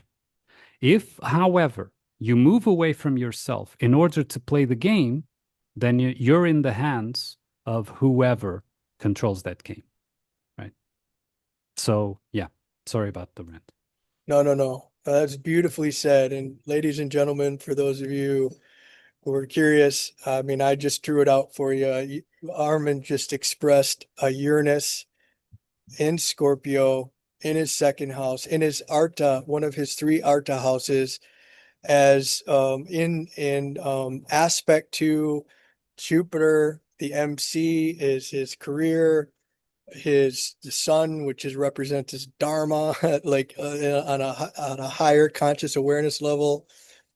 Even the south node, he's speaking that his south node's coming through, and he's saying, hey, guys, this is the way that we used to do it. This is part of the problem. We need to rethink this, right? And he's speaking with the calm balance of Libra, but with the fortitude of Mars, right? And so you just really got a good dose of um hopefully this is a good indication to you that of kind of these symbols in action in the native called Armin. So Yeah, well, well my said, rants brother. give me away. My rants give me away. Well, I think when we get done with the nuts and bolts of our series here, I think it would be fun for us to continue and then take specific topics like this, looking at them through the lens of astrology and go Oh, deeper for sure. into Yeah. into this topic, because I could speak to you for quite a time on this one because I Oh, for share, sure. For yeah. sure. Hmm. For sure. I mean, after let's say the basics are covered, we can certainly continue and go into more deeper aspects, and even you know even within the aspects, let's say there are other aspects beyond the trine, the opposition, and the conjunction and the sextile that you may want to go into. I've heard of several others like the quinky something, and I mean, I have no clue what they are. But if you want to go into those as well, and also into real life examples, please don't bring celebrities, but into real life No. into real life examples of conjunctions and trines and this and that, like you did just now. I'm all for it. Yeah. Cool. Well, we've got lots of volunteers, I think, to do that, and we'll do that. Hmm. We Yeah. say we do one more. We do one more today. How's that sound?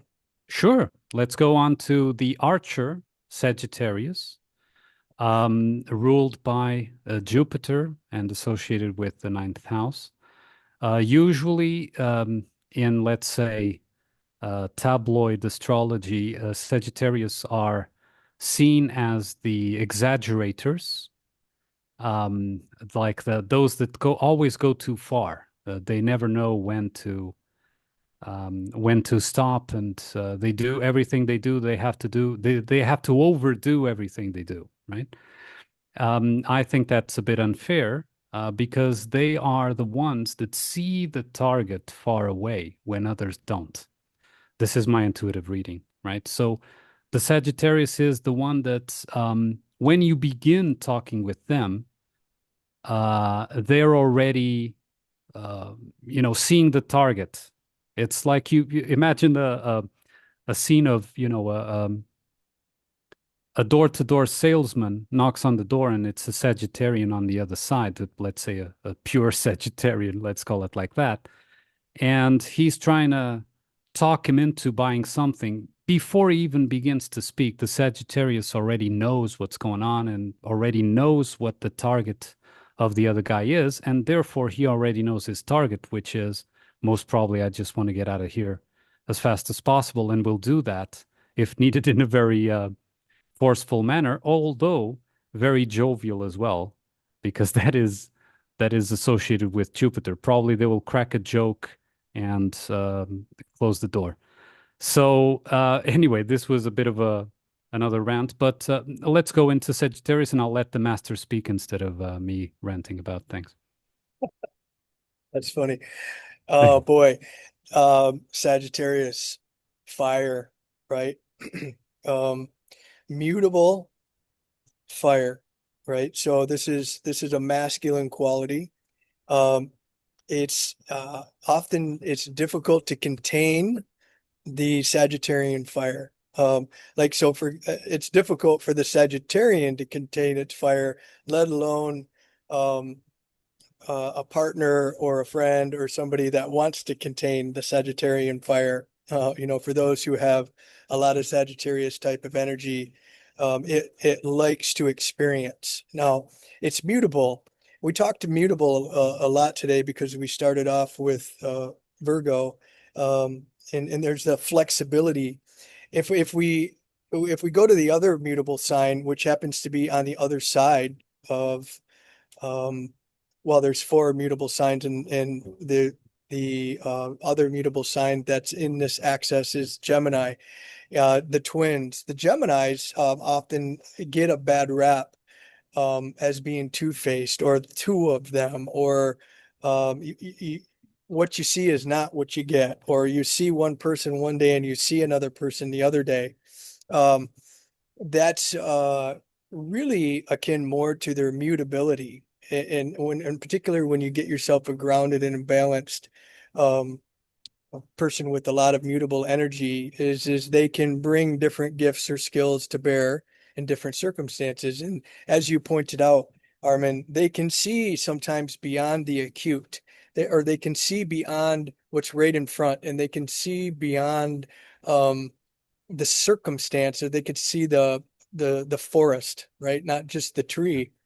And Hmm. so sometimes they're misunderstood because whereas everybody's focused in on the tree, the Sagittarian is focused on the bigger picture or the forest. Yes. And Hmm. so when we get an out of balance Sagittarian, they tend to be kind of like a wildfire that's sometimes hard to contain, that they can't And contain.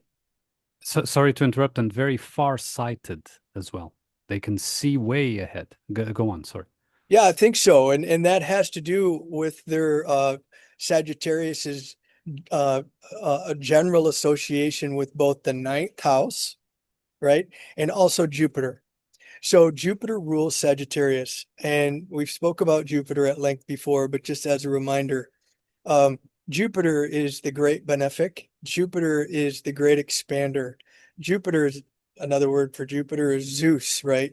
Hmm. The god of gods in some mythologies, right? And so Jupiter is associated with the guru, with the philosopher lecturing on the steps of the pantheon. It's just the higher mind, one's philosophy, cosmology. Also, though, um, long distance travel, right?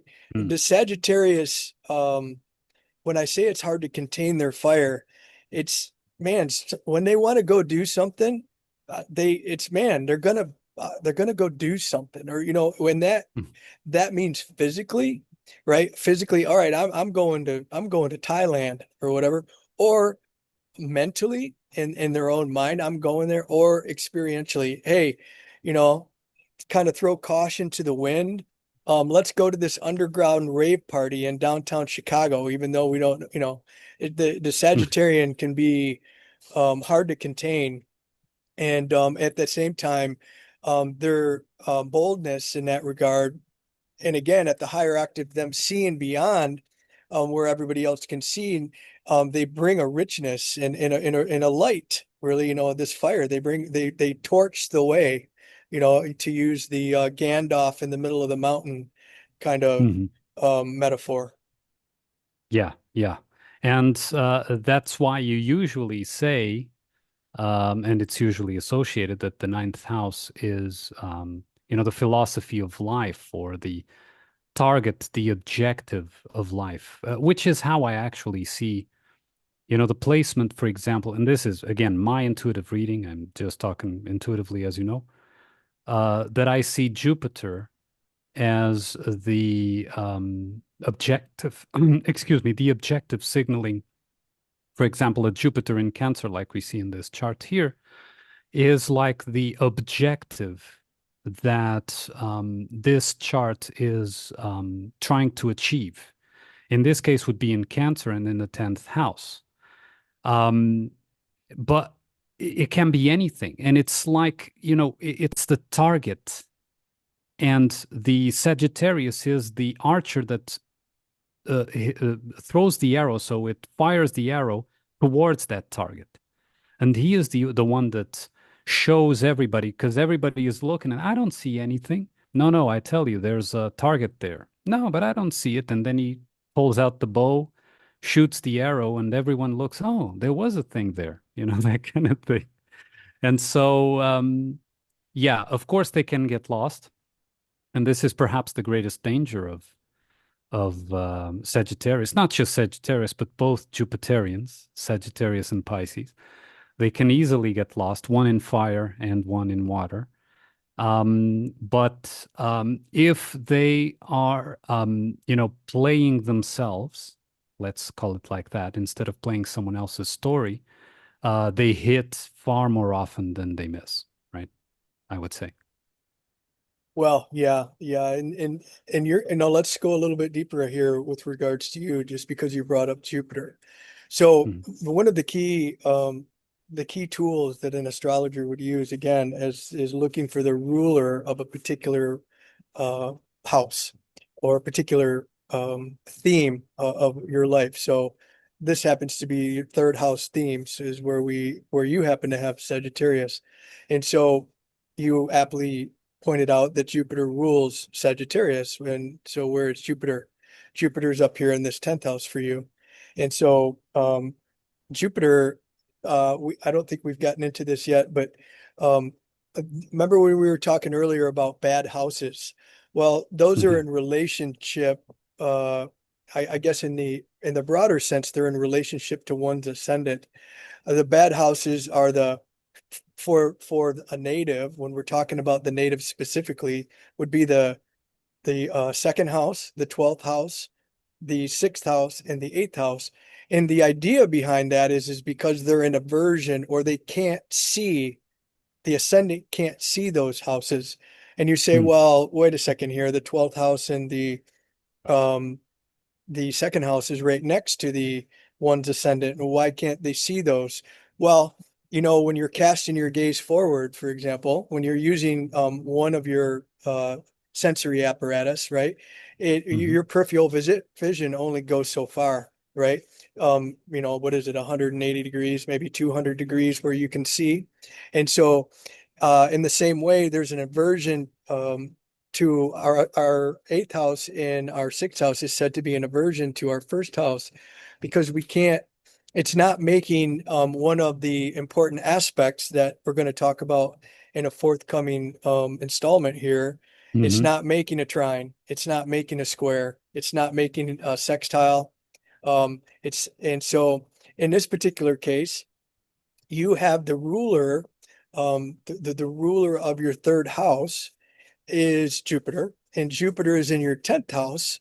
And Jupiter is, even though Jupiter's the great benefic, it's in a kind of, it's kind of like a disabled, so to speak, or that's not the word I'm looking for. It's an aversion. It's aversion, right? So Mm. it's not fully expressed. And going back to the example that you mentioned earlier, Mhm. in one of our earlier episodes with regards to your brother. Right. And I hope you're okay if I share this again. And so No, you, sure. Yeah, as of I course. remember it, is your brother was kind of um, the golden child of Hmm. of the family, or he's kind of doing all the things that society and mom expected him to do and this type of thing. Yeah. Um, so the third house, as a reminder, if we've talked about it before, happens to do with our siblings, right? The third house, or our immediate environment in our formative years, as well. Like, and so interesting, you have your moon there, kind of an emotional quality in your third house. Neptune, we talked about in the kind of in its lower octave is kind of a fog or a delusion or illusion. And then you have in the house of the siblings, the ruler is Jupiter, and you have this kind of Jupiterian type of brother who is in aversion to this house. He was he is Sagittarius actually. And he's, oh gosh. So you can see how profound these tools are. I mean, I thank you for sharing that. I think that's really important. It gets that specific, really. Mhm. And so for a while there was an emotional aversion that was kind of fogging your program, your in your formative years in the house of your siblings. And in there became a time when you were maybe wanting to aim your arrow towards the path of your brother or what your mom wanted for you or society wanted for you. And then Mhm. eventually at some point you came to and you started to realize that at least for you, the target wasn't the same target as it was for your brother. You know, the target Yeah, was beyond the that. yeah, that is exactly what happened. So it was attempting and attempting and attempting until realizing, wait, this isn't me. I mean, I'm just trying to live her story. And again, not blaming her because I also know that why she had this idea, and I think I've explained in that episode, but I also know why she thought the way she did. But I realized that it was up to me. I mean, if I was expecting my mother to understand, I wouldn't, nothing would ever change. So it had to be me. It had to be me saying, no, this is enough. This is not going to work out. And choose a different path. And that different path, yes, disappointed her and had all, these things. But I understood that not just for me, but her, she also perhaps needed that disappointment, right? She also needed to see that things weren't existing only in that particular framework of a story that she thought was viable. But again, it's something that it was overcome through, in a sense, trial and error, but also through some inner um, will with capital W. So it was a strong will that came from within that indicated to me that that path wouldn't work out. Sure, you would need to, live in the world of these concepts and these things, but you didn't need to be the world of concepts and things, right? So you visit there until you need to visit, but you walk away when the important things begin to emerge, and that's how things unfolded for me in my particular case. But also, you were saying that Jupiter is in aversion to the third house, which okay, I understand now what you mean. But also, Jupiter is an exaltation in Cancer, isn't it? Yes. Very aptly pointed out. Yes, Mm, absolutely. Yes, mm, and not only is and it's at the 29th degree, the anaretic degree, we call it. And Jupiter uh, it happens to be in Cancer currently, for what that's worth. Ah, hmm. Um, so, How many Jupiter returns does one have? well, so it makes its way around the zodiac in about 12 years. Hmm. So, so quite a few, really. Yeah. So, Okay. it stays in a sign for about a year. Um, and so, and Jupiter's a powerful, as Jupiter's quite a powerful. Um, it tends to, we call it the great benefic. It comes by that honestly, but as we pointed out before, it can get us into trouble. Sometimes we can get a little bit too overindulgence and whatnot. And that's kind of what we were talking about when we were talking characterizing Sagittarius, right? Is Right. sometimes they can get ahead of their skis, a little too exuberant, a little too bold. Um, Somebody coming into mind right now. Um, that yeah, but it's a lot of fun to be around. Usually the Sagittarius is with the people with strong placements in Sagittarius, and a lot of will help the, the friends and in their midst break through their own boundaries simply because the sometimes the Sagittarius doesn't give a shit about boundaries, and it's like, all right, follow me, we're going in. So Yeah. Yeah, you know what is interesting, still going back a little bit to my personal story. I told you that my brother is Sun in Sagittarius. But also, the person that eventually became my best friend, that I consider more than that a sister, she is Sun in Sagittarius.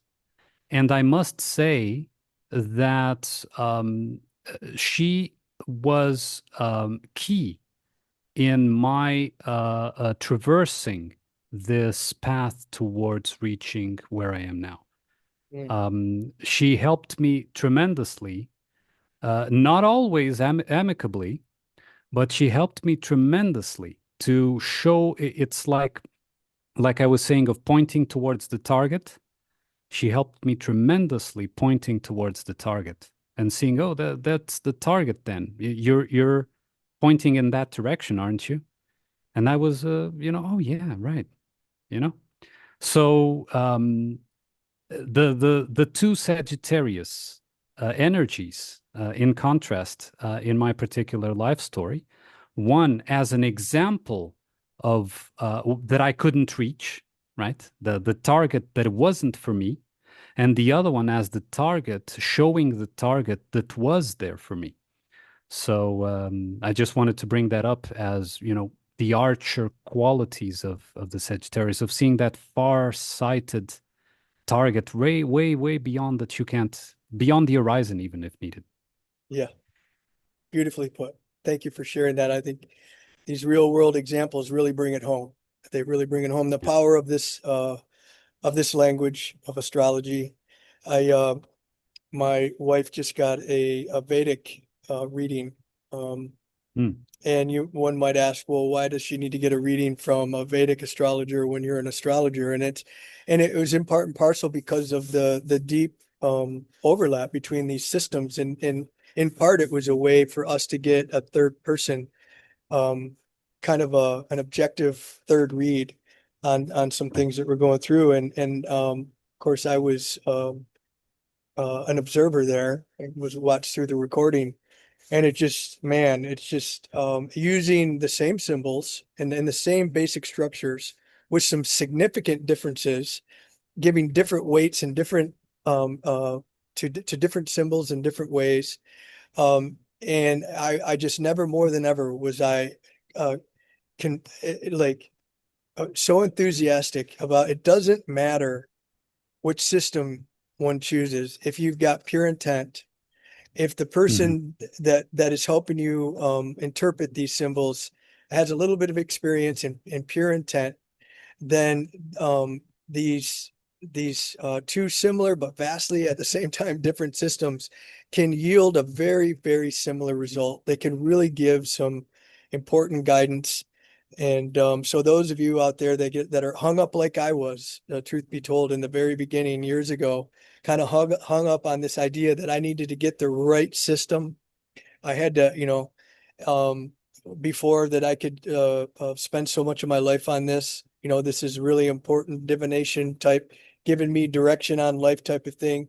I just want to share with you that it's pick the one that seems most accessible to you. When the student is ready, the teacher will come or the system will emerge, and get a decent practitioner. And I'm telling you that these tools can really help with Yes. important life decisions. Yes, and this is also an important aspect that I always like to reiterate as well, which is that there isn't a one size fits all structure or system for anything, right? So we can, if you choose Vedic or if you choose Placidus instead of whole house, if you choose, I don't know, Chinese astrology, it doesn't matter because you have to have a relationship with whatever you pick up. And even, listen, imagine that you look, and this is he's going to say that it's a very Uranian thing of me to say, but you can even look at all the systems of astrology and say, none of them match, none of them are good enough. So you create your own. And that's good too, right? Because it's not like even tarot, right? You open a tarot deck and you go read, oh, what does this card mean? Why do you need that? Why do you need what someone else's interpretation was, right? So you go into it, go into it, trial and error. And sometimes you get it right, sometimes you get it wrong. Some things will make sense, others won't. But through that process, eventually, the one thing that you are going to zero in on is yourself, because that's what we're here for, self-discovery, and remove the layers of um, inorganic clothing that one way or another we had to put on to reach a certain age in life, right? And to have a life even, right? So yeah, that's what I would say, And I agree sort with of you. as a I agree with you there. I mean, literally, some of the mystery schools have people have their aspirants or their aspiring adepts create their own tarot deck. Yeah, absolutely. It's well said. Ah, all right, brother. I think shall we call it for this round? Yeah, very well. I have the Taurus, the big Taurus, my beautiful Taurus by my side, is calling me with the scent of cooked dinner. Aha, So nice. I think that this is my cue for us to end the episode here. And since you're in agreement, I think this is the end of this episode. Thank you, Rick, again for another episode.